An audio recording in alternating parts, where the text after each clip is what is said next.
Hello, I'm Daymia Rousseau, a UCSC intern, reporting for KSQD. It's no secret how polarizing the subject of AI has become, from its awkward implementation in schools and work, to apps like Sora AI using people's likeness to create sexual and political content. But in April of 2026, OpenAI abruptly shut down Sora and other services, leaving tech enthusiasts scratching their heads. The general public, however, looks on this news more favorably. Does this mean the AI market is slowly collapsing? Or will consumer interest rise as AI is better implemented into more career fields? Addressing these various topics, we're joined today by Professor Nolan Higdon, a UCSC lecturer and author of the Gaslight Gazette. Professor Higdon has written several pieces on the motivations behind AI's use of private information, such as the concept of surveillance capitalism. I asked him if the closure of services like Sora AI deterred this threat in any way. No, I don't think any one company can affect whether or not these systems are going to be used, especially right now. AI systems have done a really great job marketing themselves as the future. This is something that Silicon Valley does really well. I always say that it overpromises and underdelivers. And so right now, while people have their faith in AI, you're going to see a lot more money invested in it. What typically happens, and I think you're starting to see this with AI right now, though, is that Silicon Valley makes all these big promises about AI as the future. It's going to take all your jobs. It's going to make everything better. And, a lot of investors, they want to follow the whiz kids. So they put their money where their mouth is. They start laying off workers. They bring AI into the workplace. And soon they find out that it's not going to deliver. We're seeing all sorts of complications like botched surgeries, for example, and like hospitals that are using AI. We're, again, reminding ourselves that like humans in the classroom is necessary to the learning process, that you can't learn from a bot. And I think as you get these poor outcomes, some of the consumers in the market will turn against it. But we're not at that point right now. And right now, even though Sora may end services, other companies will come in and offer some similar form of service.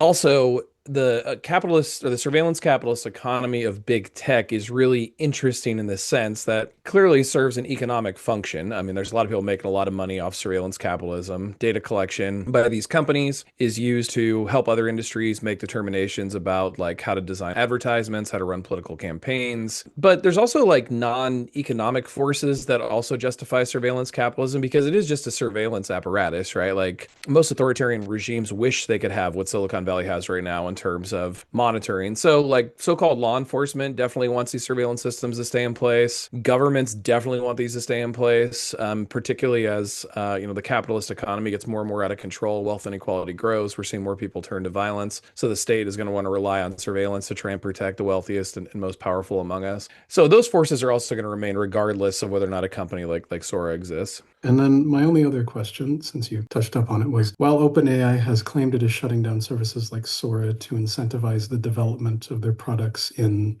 quote, intelligence, do you have any personal theories on the other reason behind its closure? Or what factors in the market or just in data privacy concerns may have contributed to that? Yeah, OpenAI was never actually constructed to be a private company. I mean, that was one problem from the very beginning. A lot of its early investors and sort of support behind it were actually people from industry who wanted to create a nonprofit. So there'd be an open source AI code they could all use, hence the open and OpenAI. And then, of course, Sam Altman, along with Microsoft, Bill Gates, and a handful of others, decided to go private. Elon Musk, very frustrated by that, has turned to a lawsuit, which I should have to talk about in an hour here. And what happened in the meantime, though, is really interesting. Within, months of announcing they were going private, we saw the DeepSeek emerge from China.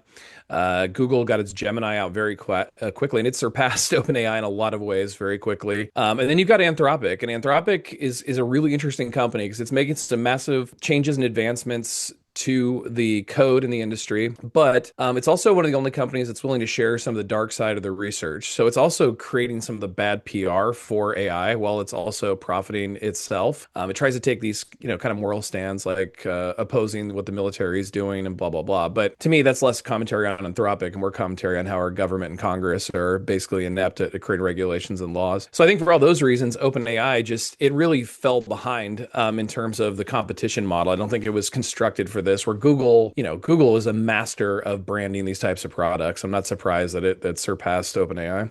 I guess I have one more question or just something to present you with. In terms of like the previous topics, do you have anything you want to say about where this is all going? Yeah, I mean, I could comment on where it's all going. I think industry has convinced people that one, AI is the future, and maybe to some degree that's true. Like maybe, the next generation, won't one by one organize data. They'll use some AI tool to organize data, right? It does do menial tasks like pretty well in a lot of regards if you don't overload it with too much data. But the idea that they're going to achieve human intelligence or surpass human intelligence with so-called artificial superintelligence is just absolutely absurd. It's laughable. The main reason being we don't even have a definition for human intelligence. So you can't define that which you're recreating or surpassing. And the only efforts at doing it have led to eugenics, where you have narrow, subjective people of privilege, back then, of course, white Western males, defining intelligence very narrowly to purposely box out women, people of color, ethnic minorities out of the market.